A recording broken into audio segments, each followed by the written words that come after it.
Hello everybody and welcome back to another episode of MMOFTW, your weekly news source for all things MMO and RPG related. I'm Bill Murphy and we're back with quite a bit of stuff that actually happened over the past week, so why don't we get started?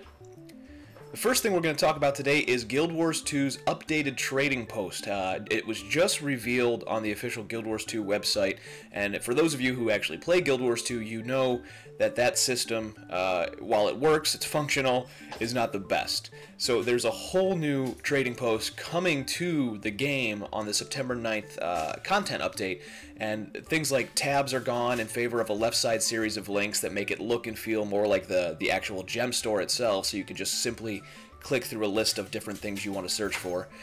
Search functionality has been improved greatly, apparently, with smarter categories and better filtering options.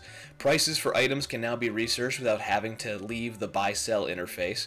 And My Transactions is a sort of tab that lets you pull up through the same side navigation panel, so instead of having to click on other tabs and kind of filter through the trading post, you'll actually be able to see what's going on your account without having to leave the whole damn thing. And performance improvements are there, which is, God knows, that's probably the biggest thing. I don't know if you guys play Guild Wars 2 a lot, but the trading post can sometimes be a real, well, stickler in terms of performance. There's a lot more to come later, but it's good to see that the current giant feature update coming on September 9th focuses a lot on quality of life improvements. And the next thing is that it's been officially confirmed for World of Warcraft that Robin Williams will have a memorial island, and it's in the Draenor beta right now. Wowhead actually has a report and several screens that have been data mined from the World of Warcraft Warlords of Draenor beta, which show the Robin Williams memorial. There's actually a djinn, or a genie, and it's got 9,000 years in an itty-bitty living space. It's all that cool stuff. It's really, really awesome to see Blizzard react so quickly to the passing of Robin Williams and to go ahead and put him in the game in this way, even though it's just a small thing. I mean, he was a big fan of World of Warcraft and video gaming in general, so this is just nice to see. I know it's weird, I don't generally get too excited about celebrities passing away because everybody dies, and I have family that dies, and that's more important to me than somebody I don't know. But there was just something about Robin Williams that made me really sad in a weird way. Maybe because I grew up watching all of his movies, but it's cool that he'll be in World of Warcraft, and he'll be right there with us on the Warlords of Draenor launch in November. So, next thing is a bit of WildStar news. Players of WildStar know that the game's going through some rough population woes. It seems like a lot of players have dropped out of the game and servers are feeling empty, and it was announced this week that Megaservers are coming. Apparently, they had always planned on them, which I'm not sure I believe, but Megaservers are sort of the best way to deal with population woes because it combines everybody into one location over different layered instances of the same zone, so that zones feel more populated. You don't have to worry about where your friends are. You'll all be on the same server. Now, there's going to be one PvP realm and one PvE realm per data center, so this way, if you're a PvP player, you'll still have your PvP server. If you're a PvE player, you'll still have that. We'll see exactly how long it takes Carbide to get the mega servers going, but it's great to hear them reacting to the population woes this quickly. And hopefully, we won't have to see the game go free to play anytime soon either, because that would just suck. I really want subscription fees to succeed. Let's just hope that WildStar and Elder Scrolls Online can hold out without a cash op for a little bit longer.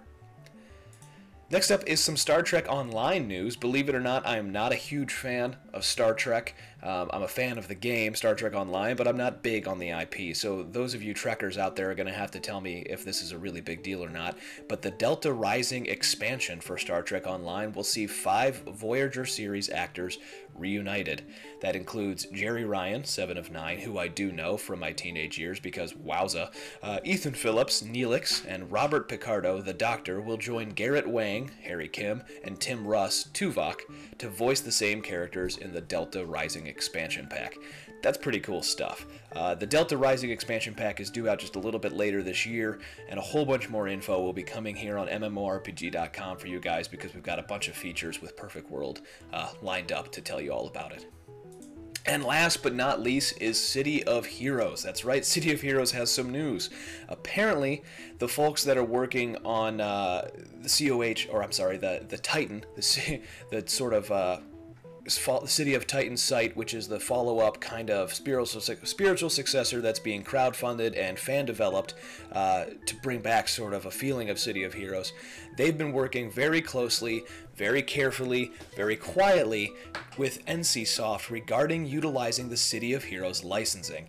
Now, what it means, and I'll just read verbatim from their post here, a separate company would be created that would handle licensing and that would make a copy of the I-23 server. That was the last server that was used for City of Heroes. At this time, characters and source code are not included. The agreement also allows licensing of trademarks for all projects based on the original City of Heroes game. It would eliminate the need for the spiritual successor titles by allowing reference to COH. They could actually call this game like a City of Heroes game. And the Atlas Park Revival project would be given the stamp of approval, and the City of Titans game build would be licensed to them to, in effect, create a City of Heroes version 1.5. As a part of the negotiation process, the team were asked to wait until September to reveal the negotiations were taking place. So this is just negotiations. We're still a ways off, but if all of this goes through, they won't be buying City of Heroes wholesale. They'll still have to develop the game, but they'll be able to use the license the same way that BioWare licenses the Star Wars IP. The guys at City of Titans have going to license the City of Heroes IP and can make a City of Heroes game all of their own. Tell me that doesn't sound cool, especially considering we'd be getting updated graphics, an updated combat system, an updated engine on the Unreal Engine, I think is what they were last seen using.